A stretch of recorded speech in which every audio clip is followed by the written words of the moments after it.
বন্ধুরা, আমি সারদা। আপনারা সব কেমন আছেন?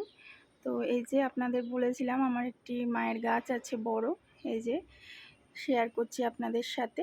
বৃষ্টির কারণে আমি শেয়ার করতে পারিনি। এই যে মাকে 12টার সময় ভোগ দিয়েছি, একটু মিষ্টি ভোগ দিলাম। তো আমার এই মন্দিরে মনসা, কালী, শীতলা তিনজন মা আছেন। তো মনসা, কালী আর শীতলা, ওই জন্যে কালী আর শীতলা মায়ের ঘট বসানো আছে। মোট 3টি ঘট আছে।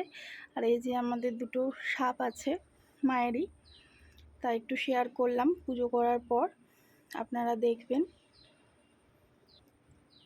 আর এই যে বাবার এখানে স্থাপন করেছি বাবাকে। এই যে আমার একটি আকন্দ গাছ আছে, একতলা সমান। এই মায়ের পুজোর দিন একটুখানি গাছটা বাড়িয়েছি, কারণ একটু অসুবিধা হচ্ছিল প্যান্ডেল আরে করার জন্যে। তো বাবা এখানেই প্রতিষ্ঠিত হলেন আমার হাতে।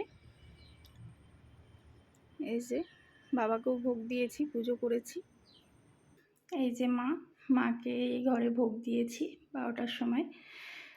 তো আপনাদের সাথে একটু শেয়ার করলাম সব কিছু। কেমন লাগছে আমাকে বলবেন। এই যে মায়ের সুন্দর মুখটা দেখুন।